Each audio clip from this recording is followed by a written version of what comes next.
Je voulais simplement peut-être dire quelque chose par rapport à l'évangélisation. Et l'évangélisation, c'est pas une option. C'est pas une option dans la vie chrétienne. Je suis venu pour annoncer une bonne nouvelle. C'est la mission de Jésus. Je suis venu allumer un feu comme je voudrais déjà qu'il brûle. Il y a ce débordement, et ce débordement fait partie de la vie chrétienne. Et je voulais simplement vous redire ce que le pape Benoît XVI disait dans sa lettre apostolique Ubiquinque et Semper, par laquelle, en septembre 2010, est institué le Conseil pontifical pour la promotion de la nouvelle évangélisation. La promotion de la nouvelle évangélisation. C'est pas un petit truc à côté. Le pape disait, comme j'ai eu l'occasion de l'affirmer dans ma première encyclique Deus Caritas Est, à l'origine du fait d'être chrétien, il n'y a pas une décision éthique ou une grande idée, mais la rencontre avec un événement, avec une personne qui donne à la vie un nouvel horizon et par là son orientation décisive. De même, à l'origine de toute évangélisation, il n'y a pas un projet humain d'expansion, mais le désir de partager le don inestimable que Dieu a voulu nous faire en nous faisant participer à sa vie même. Voilà, l'évangélisation va être effectivement débordement. Et pour être débordement, j'allais dire, il faut être débordé. Si vous voulez ne jamais contrôler tout, eh bien, vous ne déborderez jamais. Il y a des débordements qui sont chaos, il y a des débordements qui sont féconds. Si quelqu'un a soif, qu'il vienne à moi et qu'il boive, celui qui vient à moi. De son cœur couleront des fleuves d'eau vive. Ça déborde, ça déborde, ça déborde. Voilà. Et donc, toute notre action chrétienne va être d'accueillir l'Esprit Saint. Sans l'Esprit Saint, c'est lui qui touche les cœurs. Ce n'est pas seulement une prédication qui touche les cœurs. La prédication ne fait que, j'allais dire, préparer le cœur à accueillir déjà l'œuvre de l'Esprit Saint qui agit dans le cœur des musulmans. Il ne faut pas en douter. Les musulmans sont aussi travaillés par l'Esprit Saint. Et je ne voudrais pas, moi, à mon dernier jour, que le Seigneur me dise, Guy, tu vois cet homme, cette femme que tu as rencontré, ça faisait des années que je travaillais son cœur et j'attendais qu'il y ait quelqu'un qui lui ouvre la porte. Tu es passé à côté. Tu as rien vu. Mais où étais-tu, Seigneur ? J'étais là, à côté. Il faut bien comprendre que nous sommes, et aujourd'hui nous avons appris quelque part à vivre avec la vulnérabilité. Nous sommes vulnérables, et tant mieux. Cette vulnérabilité est forte. C'est quand je suis faible, c'est alors que je suis fort. Et donc cette vulnérabilité, au lieu de nous écraser, elle doit être une occasion de nous abriter vraiment dans le cœur de Dieu. Il faut y aller. J'ai eu la chance, la grâce de travailler avec le père Emiliano Tardif il y a quelques années dans le renouveau charismatique. Et le père Emiliano Tardif, pour ceux qui ne savent pas, il avait un charisme de guérison assez puissant. Et j'ai eu la chance, la grâce d'apprendre à ses côtés. Voilà. Il était assez charismatique pour pouvoir me dire, il commençait à annoncer des prières de guérison dans les assemblées, et puis il s'arrêtait, il disait maintenant à toi, Guy. C'est plus facile à dire qu'à faire. Allez, jette-toi à l'eau, vas-y. Mais Seigneur, je ne sais pas. Laisse-le faire. Le Seigneur nous invite à nous jeter à l'eau, dans la vulnérabilité, à mon avis. C'est ça.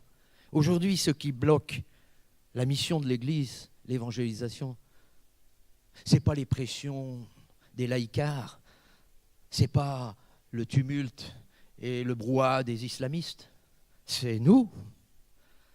Qu'est-ce qui nous empêche de sortir, d'aller? C'est quoi qui nous empêche? La stratégie islamiste, c'est de la peur.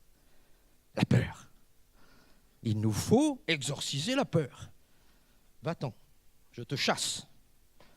Démon de la peur, je te chasse. C'est important, parce que s'il y a la peur, alors nous sommes dans une attitude de défense, nous sommes dans une attitude de crainte, nous sommes dans une attitude de, j'allais dire, de confrontation, alors que le Seigneur, lui, il n'a pas peur d'aller dans les villages.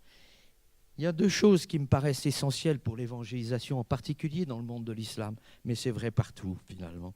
C'est être dans la présence et la puissance de l'Esprit Saint. Sinon, il n'y aura pas de fécondité dans l'évangélisation. La présence et la puissance de l'Esprit Saint, c'est très différent. Vous voyez que si seulement la parole de Dieu, ben il faut faire attention, la parole de Dieu, elle peut être aussi au service du diable. Regardez ce qui se passe à Jésus lorsqu'il est au désert. Il est écrit que, trois fois, trois tentations. Et Jésus ne se fait pas voir. Vous allez me dire, c'est normal, le Fils de Dieu. Oui, ben nous, les enfants de Dieu.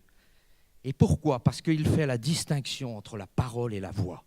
Entre la parole de Dieu et la voix de Dieu. Et la voix de Dieu, elle est habitée. Elle est habitée par l'Esprit. Et c'est cet Esprit qui vient parler à son cœur. Et il ne reconnaît pas dans la parole qui est proclamée par le diable, il ne reconnaît pas la parole du Père, la parole de Dieu, l'Esprit qui vient se joindre à notre esprit pour attester que notre Dieu Abba est Père. Voilà, ça c'est important de bien comprendre pour faire la différence entre l'expérience du Saint-Esprit et la connaissance du Saint-Esprit. On peut connaître le Saint-Esprit. C'est une personne divine, on peut avoir tout un catéchisme là-dessus, et c'est très bien, et il le faut du reste. Mais ce qui fait le chrétien, c'est son expérience de l'Esprit Saint. Comme disait Séraphin de Sarov, toute la vie chrétienne consiste en l'acquisition du Saint-Esprit. Et cette expérience, c'est une façon d'être et de vivre. Et c'est une, comme disait à l'instant Ossine, il fait une expérience. Ça change. Il n'a pas eu l'impression de changer. C'est les autres qui lui ont dit, qu'est-ce que tu as fait là? Qu'est-ce qui t'arrive? On n'a pas besoin de venir de l'islam pour ça. Moi, j'étais catholique. Famille catholique. Grande famille catholique. Catholique de père en fils. Bon, si je remonte très très loin, je ne sais pas bien où j'étais, mais voilà. Mais comme Dieu n'a pas de petits-enfants ou d'arrière-petits-enfants, eh ben, ça m'est tombé dessus à 18 ans. Il y a de grâce de conversion. C'est pas que j'étais contre, mais c'était pas que j'étais pour le Seigneur. Et en fait, il y a eu cette expérience qui a touché mon cœur et qui a changé. Et comment on le sait que ça a changé? Ben d'abord, ça dure. 35 ans? Moi, je 42, 43. C'est vrai. Ce n'est pas un truc passager, voilà, qui ne dure pas. L'expérience du Saint-Esprit, ça change complètement. Alors, il faut distinguer, et j'arrêterai là-dessus, mais pour l'évangélisation, ça me paraît très important, la distinction entre la présence et la puissance. Là, c'est très important. La puissance de l'Esprit Saint, c'est pour l'évangélisation. La puissance de l'Esprit Saint, c'est pour l'évangélisation. Voilà, la vraie démarche d'évangélisation serait, entre autres, parce qu'il y en a plein, il n'y a pas de méthode. Mais je me dis un jour, il faudra qu'on aille avec Salah évangéliser dans les banlieues. Mais moi, je voudrais d'abord demander, est-ce qu'il y a des malades parmi vous? Et on va prier pour eux. On va d'abord prier pour les malades. Qu'est-ce que faisait Jésus quand il arrivait dans un village? Avant d'annoncer la parole, il prend en compte la misère de ses enfants, de ses frères et sœurs. Voilà. Relisez tous les actes, relisez les évangiles. C'est toujours la même méthode. Moi, j'aime bien la méthode de Jésus, mais elle est exigeante dans le sens que moi, je suis incapable de guérir, je suis incapable de délivrer, je suis incapable de faire tout ça. Mais c'est ta parole, c'est sur ta parole. Et voici les signes qui accompagneront ceux qui ont cru. Finale de Marc. Et voici les signes. Donc, vous voyez, ça, c'est la puissance de l'Esprit Saint. Elle s'exprime de façon très diverse. Il n'y a pas de visage. Elle est unique et elle est propre à chacun.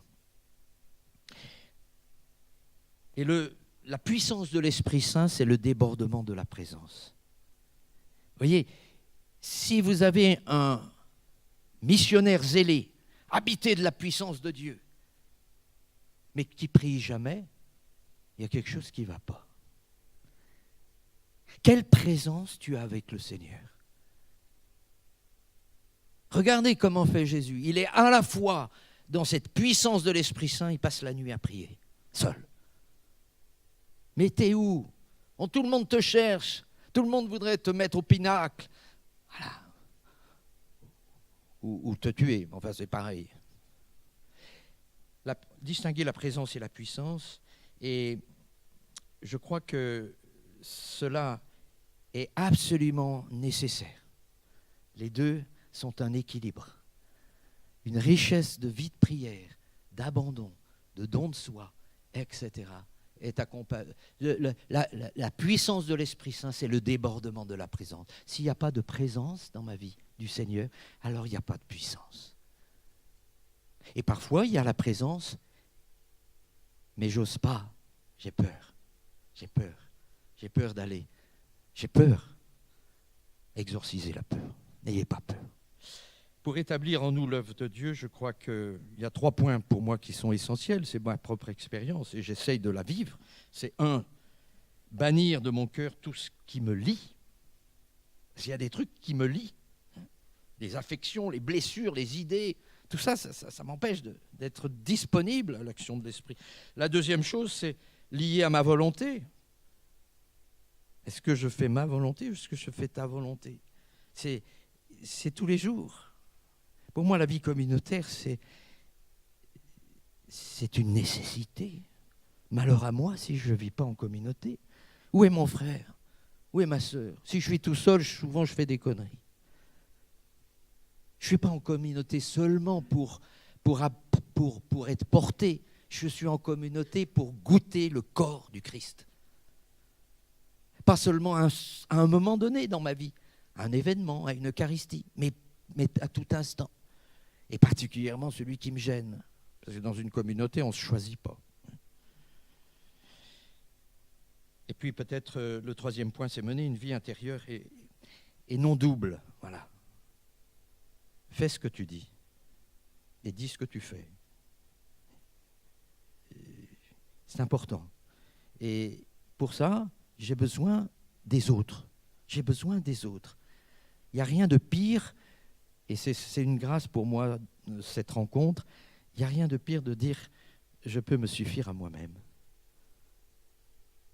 Je suis suffisamment puissant pour me passer des autres de la planète. Je suis un empire. Les États-Unis, la Chine, à la limite, peuvent se passer des autres. Je crois que plus je suis faible, plus j'ai besoin de mon frère, plus j'ai besoin de ma sœur, plus j'ai besoin de l'autre. Et donc, c'est ça qui est très important. Je ne peux rien faire sans toi, mon frère évangélique. Je ne peux rien faire sans toi, mon frère ou ma sœur de tel ou mouvement. Voilà, c'est toute l'Église qui est impliquée aujourd'hui.